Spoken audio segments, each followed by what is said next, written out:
വീട്ടിൽ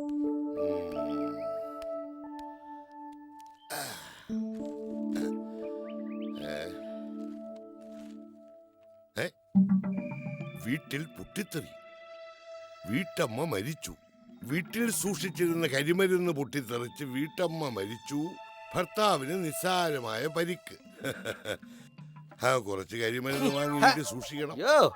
എന്തുവാടോ വാടകയ്ക്കാൻ പറ്റത്തില്ല. എന്തുവാടോ ഇവിടെ എവിടെയോ ഒരു പെരിച്ചാടി ചത്തടോ. ഞാനും കുറെ നേരമായിട്ട് സഹിക്കുക. കോർപ്പറേഷന്റെ ചവറുവണ്ടി കുറെ നേരമായിട്ട് ഈ പരിസരത്ത് കിടന്ന് കറങ്ങുന്നു. അതിൻ്റെതാ. ഓ അത് ശരി. ദേ ഈ കോളനിയിൽ ജീവിക്കുന്ന കാര്യം വലിയ കഷ്ടം തന്നെയാണ് കേട്ടാ. ആർക്കും ഒരു ഊർജിതമില്ല. പ്രസിഡന്റിന്റെ കാര്യത്തിലായാലും ശരി, കോളനിയുടെ കാര്യത്തിലായാലും ശരി, എല്ലാ കാര്യത്തിലും മുന്നിട്ടിറങ്ങാൻ ഞാനും ഉണ്ട്. പിന്നെ രവി ഇപ്പൊ കുറെ കാലമായിട്ട് ഞാൻ മാത്രമേ ഉള്ളൂ. നിങ്ങളൊക്കെ എങ്ങനെ ഉത്സവം കണ്ട് നടന്നോ? അല്ല താനെന്താ ഈ വേഷത്തില്? രാഷ്ട്രീയ സേവനം അതിര് വിട്ടോ? അതിന് വിടുന്ന ഒരു പ്രവൃത്തികളും AKCP ചെയ്യൂല. ഞാൻ അതല്ലടോ ചോദിച്ചത്. കേരള അതിർത്തി വിട്ട് തമിഴ്നാട്ടിലേക്ക് വ്യാപിപ്പിച്ചോ? ഓ അങ്ങനെ. TMK പാർട്ടിയുമായി ചെറിയൊരു അഡ്ജസ്റ്റ്മെന്റ്. ഇലക്ഷനൊക്കെ അടുത്ത് വരികയല്ലേ.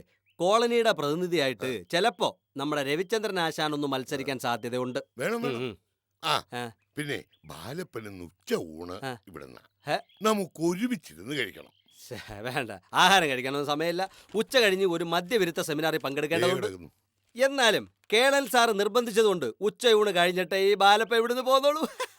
പിന്നെ മറ്റേ ഐറ്റൊക്കെ ഉണ്ടല്ലോ അല്ലേ? അതൊക്കെ ഇവിടെ സ്റ്റോക്ക് അല്ലേടോ. എന്നാലും എലിയത്തെ വാടയുണ്ട് കേട്ടാ. എലി അല്ലടോ, കോർപ്പറേഷൻ ആണല്ലേ? എനിക്ക് തോന്നി. അമ്മ നിക്കട്ടെ. ഇതെന്തോന്ന് കെട്ടിയലങ്കരിച്ച് വെച്ചിരിക്കുന്നത്? ഇത് കഴിക്കാനാ ഷോയ്ക്ക് വെച്ചിരിക്കുന്നതാ? ഇതൊക്കെ വിശാലത്തിന്റെ ഓരോ വിലാസങ്ങളാ. നമ്മുടെ മലബാർ സ്റ്റൈലും ചൈനീസും ആഫ്രിക്കനും ഒക്കെ മിക്സ് ചെയ്ത ഒരു സ്റ്റൈലും ഭക്ഷണം. ഇത് എടുത്ത് കഴിച്ചു നോക്ക്. ആണല്ലേ? അതെ. സത്യം പറഞ്ഞ എന്റെ ജീവിതത്തിൽ ഞാൻ ആദ്യമായിട്ടാണ് ഇതൊക്കെ കാണുന്നത്. ചേച്ചി, നമുക്ക് ഈ കോളനിയിൽ ഒരു ഭക്ഷ്യമേള സംഘടിപ്പിക്കണം. വേണം. ഈ കോളനിക്കാർ കണി കണ്ടിട്ടില്ലാത്ത ഉഗ്രം കുറെ ഐറ്റം ആ ഭക്ഷ്യമേളയിൽ ഞാൻ അവതരിപ്പിക്കും. ഈ കോളനിയിൽ ഒരു ഭക്ഷ്യവിഷബാധോ മേജറും എല്ലാം പറഞ്ഞ ബാലപ്പൻ കേട്ടില്ല അങ്ങേര് പറഞ്ഞത്? ഇതാ ഞാൻ ഇങ്ങേർക്ക് ഒരു വക ഉണ്ടാക്കി കൊടുക്കാത്തത്. പറഞ്ഞിട്ട് കാര്യല്ലേ ചേച്ചി, നല്ലത് നായിക്ക് ചേരൂല. അപ്പോ നല്ലത് ആദ്യം താൻ തന്നെ കഴിക്കേ. ആണല്ലേ? ആ കുരുത്തോലി വന്ന കടലാസൊക്കെ ഞാൻ കഴിച്ചോളാം. അങ്ങേര് അതൊക്കെ പറയും. എവിടുന്ന് തുടങ്ങും ഇപ്പൊ? ഇത് തന്നെ കഴിക്കാം.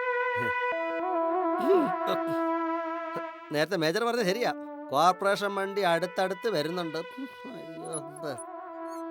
വേറെ കഴിക്കാം. അത് മേജർ സാർ ഇവിടെ കഴിക്കും, നമുക്ക് ഒരുമിച്ച് കഴിക്കാം. അതിഥി ദേവോ ഭവ. ആദ്യം അതിഥികളെ ഊട്ടിയതിനു ശേഷം മാത്രമേ ഞാൻ ഊട്ടിയാ ഉണ്ണു. അങ്ങനെ പറ. മതി. സംഭവിച്ചില്ലെങ്കിൽ ഞാൻ ഇനിയിപ്പോ അതിങ്ങോട്ട് ബാലപ്പൻ കഴിക്കുന്നേ. കഴിക്കാം.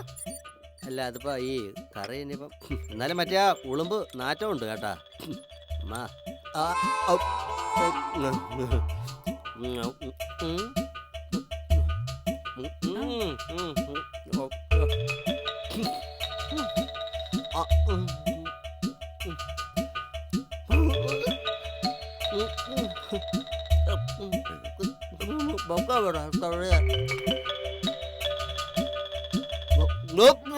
അയ്യോ, എന്ത് പറ്റി? പേസ്റ്റ് കൂടുമ്പോ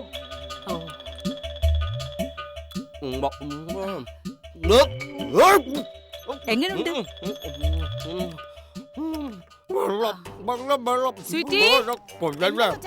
സ്വീറ്റി, കുറച്ച് വെള്ളം. ഇതിന്റെ മേളിന് സ്വീറ്റ് കൂടെ വേണ്ട. ജോലിക്കാരുടെ പേരാ. എല്ലാം തിന്നിട്ടേ ഇവിടുന്ന് പോരാ. എവിടെയാ? വെള്ളം തരുമോ? സാവകാശം ഇരുന്ന് സമാധാനമായിട്ട് കഴിച്ചിട്ട് പോയാ മതി.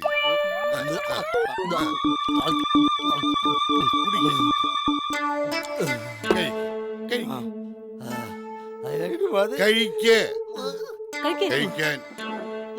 നല്ല ടേസ്റ്റ് ഇല്ലേ? കഴിക്കാൻ. ഏയ്, അതൊന്നും പറഞ്ഞാ പറ്റില്ല ബാലപ്പൻ. ഇത് മുഴുവൻ കഴിച്ചിട്ടേ ഇവിടുന്ന് പോകാവൂ. എന്റെ കൊശമുട്ടത്ത് അമ്മയാണ് എന്റെ വിശപ്പ് തീർന്നത്, അതുകൊണ്ടാണ്. ആ, എങ്ങനെ വിശപ്പ് തീരും? ആകെ 2 നുള്ളലേ കഴിച്ചുള്ളൂ. കഴിക്ക്. മതി, ഇനി വിളമ്പല്ല. കഴിക്കേ കഴിക്കേ, ജാഥയ്ക്ക് പോകാനുള്ളതല്ലേ. ആഹാ, ജാഥയ്ക്ക് പോകുന്നുണ്ടോ? എന്നാ കഴിക്കുന്നേ, നല്ല സ്ട്രോങ് ആയിട്ട് കിടക്കട്ടെ. എനിക്ക് മതി. മേരെ, ഏ മേരെ. കഴിയണോ ഇല്ലെങ്കിൽ ഞാൻ തോക്കെടുക്കും. അതിനെക്കാട്ടില്ല ഇത് തിന്നു മതി. Finger fish. വിളമ്പ് വിളമ്പ്.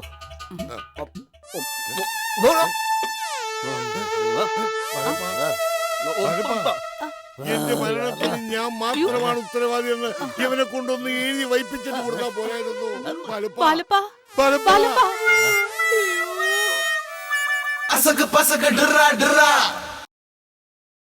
ബാലപ്പ, നീ വളച്ചു കിട്ടാതെ കാര്യം എന്താണെന്ന് വെച്ചാൽ തെളിച്ച് പറ. അല്ല, ഞാൻ പറയുമ്പോ നേതാവ് വിചാരിക്കും മുഖസ്തുതിയാണെന്ന്. എടാ, എന്നെ മുഖസ്ഥിതി കൊണ്ട് വീഴ്ത്താമെന്ന് ആരും വിചാരിക്കണ്ട. അത് പിന്നെ എനിക്ക് അറിഞ്ഞൂടെ? ഈ കോളനിയിൽ മുഖസ്തുതിയിൽ വീഴാത്ത ഒരേ ഒരാളേ ഉള്ളൂ, അത് നേതാവ് രവിചന്ദ്രൻ തന്നെയാണ്. ഇനി ദൈവം തമ്പുരാൻ വിചാരിച്ചാലും ശരി മുഖസ്തുതിയിൽ വീഴില്ല. പോടാ. കണ്ട മുഖസ്തുതിയിൽ വീണത് കണ്ട. ഈ മുഖസ്തുതിയുടെ കാര്യം ഇത്രയൊക്കെ ഉള്ളൂ. അപ്പൊ ഞാൻ പറഞ്ഞു വന്നത്, ഈ തെരഞ്ഞെടുപ്പിൽ ആശ മത്സരിക്കണം, അതെന്റെ ഒരു ആവശ്യമാണ്. എന്താണ് നീ പറയുന്നത്? എടാ, ഞാൻ മത്സരിച്ചു എന്ന് തന്നെ ഇരിക്കട്ടെ.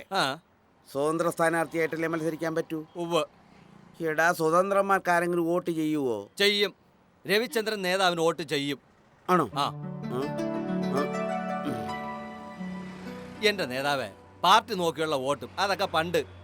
ഇപ്പം വ്യക്തികളെയാണ് ജനം നോക്കുന്നത്. രവിചന്ദ്രൻ നേതാവ് തെരഞ്ഞെടുപ്പിന് മത്സരിക്കുന്നു എന്നൊരു ന്യൂസ് പരക്കട്ടെ. അപ്പ കാണാം ആശാന്റെ വില. വോട്ടുകള് ശറ പറയുന്നു വന്നും അറിയും. അറിയാവോ? നീ സത്യമാണോ പറയുന്നത്? പിന്നെ അല്ലാതെ. ആനയുടെ വില ആനയ്ക്ക് അറിഞ്ഞൂടാന്ന് പറയുന്ന പോലെ, അതുപോലെ ആശാന്റെ വില ആശാനും അറിയത്തില്ല. ഇങ്ങോട്ട് നോക്കാം, ആശ ചുമ്മാ അങ്ങോട്ട് നിന്ന് കൊടുത്താൽ മതി. പ്രവർത്തകരെടുത്തിട്ട് പെരുമാറുമെന്നായിരിക്കും. ഇങ്ങോട്ട് വന്നേ. അതെ, പ്രവർത്തകര് ധാരധാരയായിട്ട് വീട്ടിലോട്ട് പ്രവഹിക്കും. സ്ക്വാഡ് വർക്ക് ചെയ്യാൻ, ചുവരെഴുതാൻ, പോസ്റ്റർ ഒട്ടിക്കാൻ, എല്ലാത്തിനും പ്രവർത്തകരുടെ മലവെള്ള പാച്ചിലായിരിക്കുമെന്ന്. പക്ഷേ എനിക്ക് ഈ ലോക്കൽ കളികളല്ലേ അറിയാവൂ. എനിക്കിതാ ഈ ഒരു വൈഡ് ക്യാൻവാസിലോട്ട് ഇറങ്ങുന്നെന്ന് പറഞ്ഞ നേതാവേ, നമ്മൾ ഫീൽഡിലെ തവളകളാവരുത്. അസംബ്ലി പോയാലേ നേതാവിന് വിലയുള്ളൂ. നേതാവ് എന്തായാലും നോമിനേഷൻ കൊടുത്തേ പറ്റൂ. ഇപ്പം ഈ നിമിഷം കൊടുക്കണം. എന്ത്? അയ്യോ, ഞാൻ വെറുതെ പറഞ്ഞതേ ഉള്ളൂ. അടി നാട്ടുകാർ കാണും. എന്നാ ഇന്ന് നോമിനേഷൻ കൊടുത്തിട്ട് തന്നെ വേറെ കാര്യം. ഇതിനാണ് ഇത്ര പൊക്കി കൊടുത്തത്. ഇലക്ഷൻ ഫണ്ടിലേക്ക് ഉദാരമായി സംഭാവന ചെയ്യുക. ഈ ബോർഡ് തന്നെ 50 രൂപയാണ്. ബോർഡിന് 50 രൂപയെങ്കിലും ബക്കറ്റിൽ 5 പൈസ ഇല്ല. രാവിലെ ഇറങ്ങിയതാ. രവീന്ദ്ര സർക്കി, രവീന്ദ്ര സർക്കി, രവീന്ദ്ര സർക്കി. എനിക്ക് അത്യാവശ്യമായിട്ട് പോളതാ. നമ്മുടെ നേതാവ് രവിചന്ദ്രൻ സാറിന്റെ ഇലക്ഷൻ ഫണ്ടിലേക്ക് ഉദാരമായി സംഭാവന ചെയ്യുക. ഫണ്ട് കൊടുത്ത് എന്റെ കയ്യിലുള്ള ഫണ്ട് തീർന്നു. അങ്ങനെ പറഞ്ഞാലൊന്നും പറ്റത്തില്ല. തന്നെ പിന്നെ എങ്ങനെ പറഞ്ഞാലാ പറ്റുന്നത്? പറയേണ്ടത് പറയേണ്ട രീതി പറഞ്ഞാ പറ്റും. ചേട്ടന് രവിചന്ദ്രൻ സാറിന് അറിയത്തില്ല തോന്നല്ലേ? പറഞ്ഞു കൊടുക്കണം. ഉയരത്തിന്റെ കാര്യത്തിൽ ഉയർച്ചയില്ലെങ്കിലും പ്രവൃത്തി കൊണ്ട് വളരെ വളരെ വളരെ ഉയരത്തിലാണ് നമ്മുടെ രവിചന്ദ്രൻ സാർ. ആരാണ് ഈ രവിചന്ദ്രൻ? ഇങ്ങോട്ട് മാറി. എന്റെ പൊന്ന് ചേട്ടാ, ഈ നാടിന്റെ പിറ്റ്യൂട്ടറി ഗ്രന്ഥിയാണ് രവീന്ദ്ര സാർ. ആ രവിചന്ദ്ര സാർ ഇരിക്കാൻ കസേര ഉണ്ടായിട്ടും ഇലക്ഷൻ നിൽക്കുന്നത് എന്തിനാ നിൽക്കുന്നത്? പറയൂ ചേട്ടാ, പറയൂ. ഞാൻ പറയാം. ഈ നാടിന്റെ സമഗ്ര വികസനത്തിനും പുരോഗതിക്കും വേണ്ടി നമ്മൾ കൊയ്യും വയലെല്ലാം ഫ്ലാറ്റുകളാകും പൈങ്കിളിയെ എന്ന് പാടി നടക്കണ്ടേ? അപ്പോ ആ പോരാട്ടത്തിൽ നമ്മളും ഭാഗവാക്കുകളാകണം. സാറായിട്ട് നാടിന്റെ വികസനത്തിനും ഞങ്ങളുടെ വ്യക്തി വികസനത്തിനും തടയിടരുത്. ചെറുതായിട്ടൊന്ന് എഴുതിയാ മതി. ചെറുതായിട്ട് എഴുതി വായിക്കാൻ പറ്റില്ല. അയ്യോ, അതുകൊണ്ട് ആരെങ്കിലും കാണുന്ന രീതിയിൽ വലുതായിട്ട് എഴുതാം. മിനിമം ഒരു 250 രൂപയെങ്കിലും കൊട്. എന്തിവിടെ? രവീന്ദ്ര നേതാവിന്റെ പണപ്പിരിവാണ്. സഹായിക്കണം, സഹകരിക്കണം, സമയം കിട്ടുമ്പോഴൊക്കെ ഒന്ന് അനുഗ്രഹിക്കണം. ഓ, അത് ശരി. നിന്നെയൊക്കെ കുറിച്ച് ഒരുപാട് പരാതികൾ കിട്ടുന്നുണ്ട്. വേണ്ട, പണം പിരിക്കാൻ ഞാൻ ഇവിടെ ഒരുത്തൻ ജീവനോട് ഇരിപ്പുണ്ട്. എടാ, പിരിവ് അതെന്റെ ജന്മാവകാശമാണ് എന്ന സന്ദേശം കൊടുത്തത് ആരാണ്? ഞാനാണ്. എനിക്ക് വേണ്ടി ഞാൻ ഉണ്ടാക്കിയതാണ്. ചേട്ടന്റെ ഓരോ തമാശ. ഇങ്ങോട്ട് വേണ്ട, അതൊന്നും വേണ്ട. എടാ, എന്റെ കയ്യൊപ്പില്ലാതെ പിരിക്കാൻ ഞാൻ ആരെയും അനുവദിക്കത്തില്ല. ചേട്ടാ, ചേട്ടൻ കൂടി ഈ ഉപസമാഹാരത്തിൽ അത് പങ്കാളിയല്ലേ? തന്നെ. ഇജ്ജ് ഞാൻ ഒരുത്തം കൂട്ടുന്ന സമാഹരണം തന്നെ ധാരാളം കേട്ടാ. മര്യാദക്ക് ഈ റെസീറ്റ് ഊറ്റി ബക്കറ്റും ഒക്കെ തന്നിട്ട് സ്ഥലം കാലിയാക്ക്. ഡേ ഞാൻ കൊണ്ട് ഇലക്ഷൻ കമ്മിറ്റി പരാതി കൊടുത്താലേ ജയിലിടിഞ്ഞാൽ പോലും നീ ഒന്ന് പുറത്തിറക്കത്തില്ല രാജ്യസ്നേഹമില്ല സംസാരിക്കുന്നത്. വലിച്ച് കീറി ഞാൻ. ഇരിപ്പോരുത്. ഇരിക്കാൻ വന്നിരിക്കുന്നു. എടാ, പൊട്ടത്തരം. ഉണ്ടാക്കരുത്. ഈ റെസീറ്റ് ബക്കറ്റൊക്കെ എന്നെ വെച്ചിട്ട് പോകുന്നു.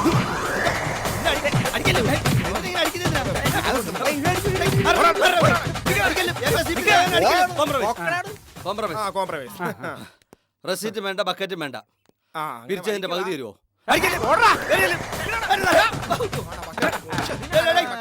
Last compromise. ആ, ബക്കറ്റ് ഇവിടെ ബക്കറ്റ് ഒക്കെ തരാം. ബക്കറ്റ്. എന്താ? കോംപ്രമൈസ്. ഞാനിവിടെ വരട്ടെ പിരിക്കാൻ.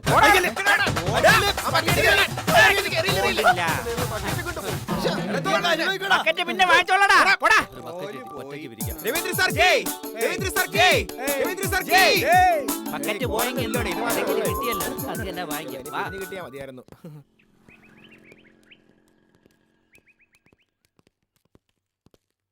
അറിയാലോ, നമ്മൾ ഏജന്റുമാരാ. ഏജന്റുമാർക്ക് സെന്റിമെന്റ്സ് പാടില്ല.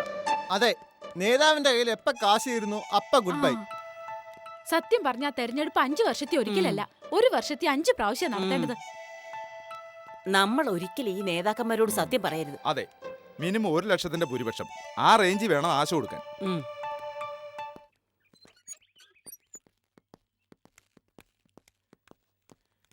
തുടങ്ങിയോ? AKCP സിന്ദാബാദ്. രവിചന്ദ്രൻ की സിന്ദാബാദ്. देश की नेता. देश की नेता. ഒന്നേ ഒന്ന് പറഞ്ഞേക്കാം. എണ്ണാമെങ്കിൽ എണ്ണിക്കോ. ലക്ഷം ആട്ടെ, എങ്ങനെയുണ്ട് പ്രവർത്തനങ്ങളൊക്കെ? 1 ലക്ഷം വോട്ടാ ഭൂരിപക്ഷമായിട്ട് പറയുന്നത്. ഇല്ലല്ല, 80-90 ഇടയ്ക്ക്. അത്രയും പ്രതീക്ഷിച്ചാ മതി. കിട്ടുമായിരുന്നു. 1,10,000 വരെ കിട്ടുമായിരുന്നു. പക്ഷേ ഇറാഖിനെതിരെ ഐക്യരാഷ്ട്രസഭ പ്രമേയം പാസാക്കിയപ്പോ കുറച്ച് വോട്ട് മറിഞ്ഞുപോയി. അതെങ്ങനെ? ഇറാനും ജവഹർ കോളനിയും തമ്മിൽ എന്ത് ബന്ധം? ദേശ് കി നേതാ. ദേശ് കി നേതാ. അതൊക്കെ ശരി തന്നെയാണ്. പക്ഷെ ഞാൻ ചോദിച്ചതിനെ ഉത്തരം പറഞ്ഞില്ല. ഈ ഇറാനും ജവഹർ കോളനിയും തമ്മിൽ എന്താണ് ബന്ധം? ഒന്നേ ഒന്ന് പറഞ്ഞേക്കാം. ഞങ്ങളിൽ ഒന്നിനെ തൊട്ട് കളിച്ചാൽ അക്കളി ഈ കളി തീക്കളിയാവും. അല്ല നേതാവേ, ഒരു ന്യൂസ് കേൾക്കുന്നുണ്ടല്ലോ. അതിപ്പോ ഈ ന്യൂസ് കാണാനും കേൾക്കാനും ഒക്കെ ഉള്ളത് തന്നെ. ആട്ടെ, എന്തുവാ ന്യൂസ്? നേതാവിന് ആഭ്യന്തരം കിട്ടില്ല, ആരോഗ്യം അല്ലെങ്കിൽ കൃഷി, അങ്ങനെ ഏതെങ്കിലും വകുപ്പേ കിട്ടുള്ളൂ പോലും. അത് എവിടെ തന്നെയാവാ. പിന്നെ അവരിത്തിരി പുളിക്കും. നേതാവേ, ഇതിനൊരു തീരുമാനം ഉണ്ടാക്കണം. അതെ അതെ അതെ, നിങ്ങളൊന്ന് അടങ്ങ്. കൃഷി എങ്കിൽ കൃഷി. ഇപ്പൊ നമുക്കത് മതിയെന്ന്. ദേ, അത്യാഗ്രഹം പാടില്ല. ഇനിയുള്ള ചർച്ച ആഹാരത്തിന് ശേഷമാകാം. ദേശ് കി നേതാ. ദേശ് കി നേതാ. ദേശ് കി നേതാ. വാ. ദേശ് കി നേതാ. ദേശ് കി നേതാ.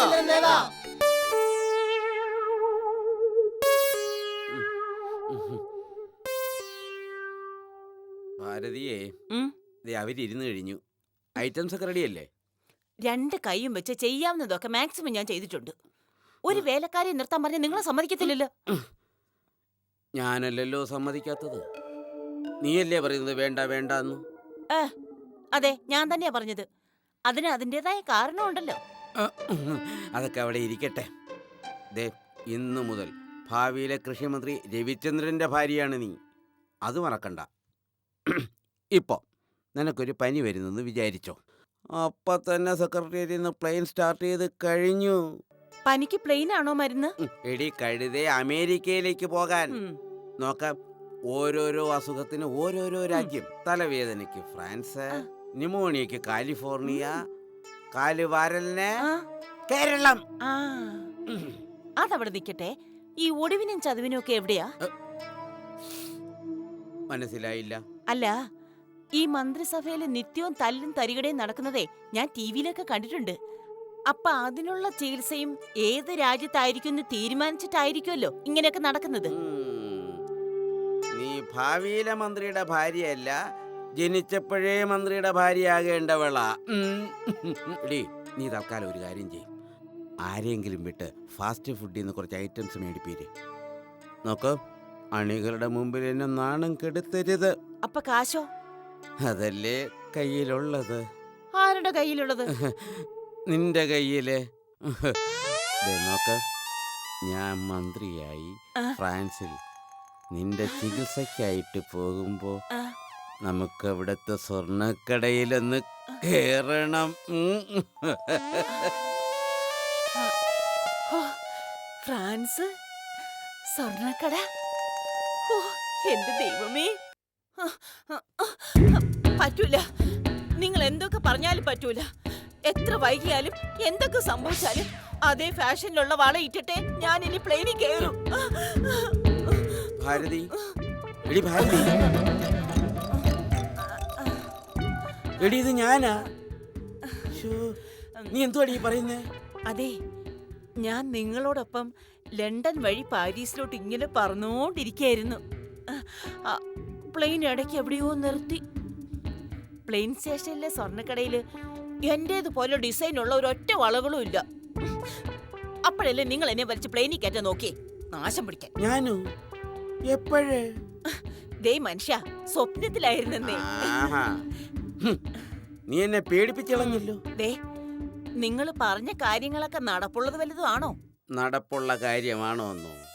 എപ്പ നടന്നെന്ന് ചോദിച്ചാ മതിയടി. എടി, ഞാനൊന്ന് ജയിച്ചോട്ടെ, പിന്നെ കാണാം. നമ്മള് ഫ്രാൻസിലേക്ക് പോയി സ്വർണ്ണക്കടയിൽ കയറിയാ മതി. മന്ത്രിയാണെന്നറിഞ്ഞ് അവര് വാരിക്കോരി സ്വർണം തരും. മന്ത്രിമാർക്കൊക്കെ അവിടെ എന്താ ഒരു വെയിറ്റ്. അവരങ്ങനെയൊക്കെ തരുവോ? കൊള്ളാം, പിന്നല്ലാതെ. മന്ത്രിമാര് പറഞ്ഞിട്ട് തന്നില്ലെങ്കിലേ അവിടെ തലവെട്ടും. ആഹാ. ആ, പക്ഷെ ഒരു കുഴപ്പം. ആ, ഞാൻ ജയിച്ചാലല്ലേ നമുക്ക് ഫ്രാൻസിൽ പോകാൻ പറ്റൂ. ആ, അതൊക്കെ വളരെ ചെലവ് വരുന്ന കാര്യമല്ലയോ. ആ. പിന്നെ ഒരു പുരുഷന്റെ വിജയത്തിന് പിന്നിൽ ഒരു സ്ത്രീയാണ് എന്ന് പറയുന്നത് പോലെ എന്റെ വിജയം വീണ്ടും ഇപ്പൊ നിന്റെ കയ്യിലാ. എന്റെ കയ്യിലോ? അതെ, നിന്റെ ഈ കയ്യിലാ. ഏ? ആ. എന്റെ വിജയത്തിന് വേണ്ടി നിന്റെ ഈ കയ്യിലെ ഒരു വള കൂടി ഞാൻ ഊരിയെടുക്കുവാന്നേ. ദേ, എന്റെ വള രണ്ടും തിരിച്ചു തന്നില്ലെങ്കിൽ നിങ്ങളുടെ തല വെട്ടുന്നത് ചിലപ്പോ ഞാനായിരിക്കും. അതിന് ഞാൻ പ്രത്യേക ബാർബർ ഏർപ്പാട് ചെയ്തിട്ടുണ്ട്. പിന്നെ കഴുത്ത് വെട്ടാനാണെങ്കിൽ അയ്യോ, അവള് പറഞ്ഞതുപോലെ പ്രവർത്തിക്കുവോ?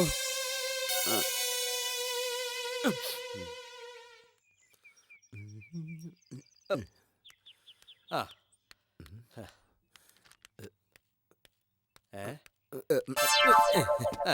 മോഷണമാണല്ലേ? നീ ചുമ്മാ ആവശ്യമില്ലാത്ത പിടിക്കല്ലേ. അത് കിളിക്കൂടെന്ന് പറയണ പുതിയൊരു കവിത. ഇതെന്താ അത്? എടുത്ത് ചുമ്മാലടേ. എന്തോ എഴുതുന്നേ? നീ വെച്ചില്ല, ഞാൻ എഴുതിയ ശരിയാ. കൊറേ കൊണ്ട് തുടങ്ങിയല്ലേ. എനിക്ക് കുറച്ച് മുദ്രാവാക്യങ്ങൾ എഴുതിത്തരണം. നല്ല നെഞ്ച് കീർന്ന വാചകങ്ങളായിരിക്കണം. ഓ, അതാണ് കാര്യം. അത് ഞാൻ എഴുതിത്തരാം. പക്ഷെ അതിന്റെ പേരിൽ നിന്റെ നെഞ്ചാരെങ്കിലും കുത്തി കീറണമെങ്കിൽ പിന്നെ എന്നെ കുറ്റം പറയല്ലേ. നമ്മളെ ആരും കീറില്ലെന്ന്. പിന്നെ എതിരാളിയുടെ ചങ്ക് കീറുന്ന മുദ്രാവാക്യങ്ങൾ വേണം എഴുതിത്തരാൻ. നമ്മുടെ രവിചന്ദ്രൻ നേതാവില്ലേ, അദ്ദേഹം സ്വതന്ത്ര സ്ഥാനാർത്ഥിയായിട്ട് ഇലക്ഷന് നിൽക്കുന്നു. CK കൊണ്ട് നല്ല ഇടിവെട്ട് മുദ്രാവാക്യങ്ങൾ എഴുതി വാങ്ങിക്കാനാണ് ആശാൻ പറഞ്ഞിരിക്കുന്നത്. അറിയോ? നിങ്ങളെ പാർട്ടിയുടെ പേരെന്തര്? AKCP. എതിർ സ്ഥാനാർത്ഥി നമ്മുടെ കേണലിന്റെ ഭാര്യയല്ലേ, വിശാലം. ഈ കോളനിയെ പ്രതികരിച്ച് ഒരു സ്ഥാനാർത്ഥി നിർത്തിയാ പോരെ? അത് മതിയായിരുന്നു. പക്ഷേ ആ പ്രകാശ് കുമാർ സാറിന്റെ ഭാര്യ സുമയാണ് കേണലിന്റെ ഭാര്യയെ സ്ഥാനാർത്ഥിയായിട്ട് നിർത്താൻ ചരട് ബലി നടത്തിയിരിക്കുന്നത്. എന്തരായാലും രണ്ടുപേരും ഇവിടെ ജയിക്കാൻ പോണില്ല. പിന്നെ എന്തായിരുന്നു കായകളും ചെലവാക്കി ഇവിടെ നിൽക്കുന്നത്? ഇവിടെ ജയവും തോൽവിയും ഒന്നും അല്ല പ്രശ്നം. ആരാണ് കൂടുതൽ വോട്ട് പിടിക്കുന്നത്, അവിടെയാണ് യഥാർത്ഥ മത്സരം. അതെ, ഈ കോളനിയിൽ എല്ലാ പ്രശ്നങ്ങൾക്കും എന്നും ശബ്ദമുയർത്തിയിട്ടുള്ള ആളാണ് എന്റെ ആശാൻ. ആ ആശാനോടൊപ്പം ഈ ജവഹർ കോളനിയിലെ എല്ലാവരും ഉണ്ടാവുമെന്നാണ് എന്റെ വിശ്വാസം. അത് നിനക്ക് തെറ്റി. കാരണം ഈ കോളനിയിൽ ഭൂരിപക്ഷം വരണത് പെണ്ണുങ്ങളാണ്. അതിനാണ് പെണ്ണുങ്ങളുടെ മനസ്സിളകുന്ന നല്ല മുദ്രാവാക്യങ്ങൾ CK കൊണ്ട് എഴുതിക്കാൻ വേണ്ടി ആശാൻ എന്നെ ഏർപ്പാടാക്കിയിരിക്കുന്നത്. പക്ഷേ ഈ കോളനിയിൽ പ്രകാശ് സാർ ഉൾപ്പെടെ എല്ലാവരും നേതാവിന്റെ പക്ഷത്താണല്ലോ. ആരുടെ കക്ഷത്ത്? കക്ഷത്തല്ല, പക്ഷത്ത്. കൊള്ളാം. ആര്? പ്രകാശ് കുമാറാ? സൂര്യൻ വടക്കുതിക്കുമെന്ന് CK പറഞ്ഞാൽ ഞാൻ വേണമെങ്കിൽ അത് വിശ്വസിക്കാം. പക്ഷേ പ്രകാശ് കുമാർ രവിചന്ദ്രൻ നേതാവിനെ അനുകൂലിച്ച് ചെയ്യുമെന്ന് പറഞ്ഞാൽ എനിക്കത് വിശ്വസിക്കാൻ പാടാണ്. എങ്കിൽ തെറ്റി. ആ? രവിചന്ദ്രന് വേണ്ടി പ്രവർത്തിക്കാനും വോട്ട് രേഖപ്പെടുത്താനുമുള്ള തീരുമാനത്തിലാണ് പ്രകാശ് കുമാർ സാറ്. പരലോടും പലരോടും പലരോടും പലരോടും അല്ല അതിനെ വോട്ട് രവിചന്ദ്രന് നൽകണമെന്ന് പ്രകാശ് കുമാർ സാറ് ഇതിനകം അഭ്യർത്ഥിച്ചു കഴിഞ്ഞു. ഏയ് ഞാനത് വിശ്വസിക്കില്ല. ശിഷ്, ഈ എഴുതണ പേന സത്യമായിട്ട് പെറ്റമ്മ സത്യമായിട്ടും സ്ക്രിപ്റ്റ് സത്യമായിട്ട് ഞാൻ പറയണ എന്റെ പൊന്ന് വേലപ്പെണ്ണൊന്ന് വിശ്വസിച്ചു. ബാലപ്പൻ എന്തൊരപ്പനായാലും വിശ്വസിക്കാൻ പറ്റൂ? പ്രകാശ് കുമാർ ഇപ്പൊ നിങ്ങളെ കൂടെയാണെന്ന്. ആണോ? പിന്നല്ലാതെ ഇപ്പൊ പറഞ്ഞാൽ നിങ്ങൾക്ക് മനസ്സിലാവൂല എന്ന് പ്രകാശ് കുമാർ സാറെ എന്റെ കൂടി പറഞ്ഞെന്നേ. ആ. അതറിയാം. എനിക്കത് വിശ്വസിക്കാൻ പറ്റുന്നില്ല. വിശ്വസിക്കണം. ഞാൻ ഇത് പറയൂലായിരുന്നു. പിന്നെ ഇത്രയൊക്കെ സംസാരിച്ച സ്ഥിതിക്ക് നിങ്ങളുടെ അടുത്ത് എന്തരനാണ് മറച്ചു വെക്കണമെന്ന് എനിക്ക് തോന്നിപ്പോയി. പ്രകാശ് കുമാർ സാറ് ഇത്ര നല്ല തങ്കപ്പെട്ട മനുഷ്യനാണോ? അത് ചാക്കോ സാറിനെക്കാളും നല്ലവനാണെന്ന് തോന്നുന്നല്ലോ. സംശയം എന്തര്? നിങ്ങൾക്ക് ഇപ്പൊ എന്തരാണ് വേണ്ടത്? എനിക്ക് കുറച്ച് മുദ്രാവാക്യം വേണം. കുറച്ച്. ഇടി വെട്ട് മുദ്രാവാക്യം. ഇത് അങ്ങോട്ടായിരിക്കും. പറഞ്ഞോ. നെഞ്ച് പൊളക്കണമല്ലേ വേണ്ട? നെഞ്ച് പൊളക്കുന്നതായിരിക്കണം. അമ്മമാർക്കും പെങ്ങന്മാർക്കും എല്ലാം ഇഷ്ടപ്പെടണം. എല്ലാവർക്കും ഇഷ്ടപ്പെടണം. നെഞ്ച് പൊളക്കണം. പറഞ്ഞു. അമ്മമാരെ പെങ്ങന്മാരെ. അത് കൊള്ളാം. എഴുതിക്കോ. അമ്മമാരെ ടൂണൊക്കെ ഞാൻ ഇട്ടോളാം, നീ എഴുതിക്കോ. അമ്മമാരെ പെങ്ങന്മാരെ അമ്മമാരെ. അത് തന്നെയല്ലേ ഇപ്പൊ പറഞ്ഞത്. ഇത് തന്നെ തിരിച്ചു മറിച്ച് നിനക്കൊരു 10 പ്രാവശ്യം വിളിച്ചാ പോരെ? അമ്മമാരെ ഇത് പറയാനാണ് ഇത്ര ദൂരം ഞാൻ വരേണ്ട കാര്യം. വേറെ ടാറ് പണിക്ക് അമ്മമാരും പെങ്ങന്മാരും ടാറ് പണിക്കാ. ഇനി ഒരു അടി അടിച്ചെന്നുണ്ടല്ലേ? എടാ നീ പറയണ എഴുതിയിട്, ബാക്കി കൂടെ നീ കേട്ടിട്ട് പറ. ബാക്കി കൂടെ പറ. ഇന്ന് വൈകിട്ട് 6 മണിക്ക്. അങ്ങനെ അത് പറയാത്തോണ്ടാണ് എനിക്ക് സംശയം വന്നത്. ഇന്ന് വൈകിട്ട് 6 മണിക്ക്. ഒരു കാര്യം ചെയ്യ, നല്ല പോലെ ഒന്നുകൂടെ അങ്ങ് എഴുതിക്കോ. ഞാൻ താ വരുന്നു കേട്ടാ. ശരി. ഇടിവെട്ടായിരിക്കണേ. പെങ്ങന്മാരെ അമ്മമാരെ ടാറ് പണിക്ക് ഇന്ന് വൈകിട്ട് 6 മണിക്ക്. ബാക്കി അവരെഴുതിക്കോളൂ.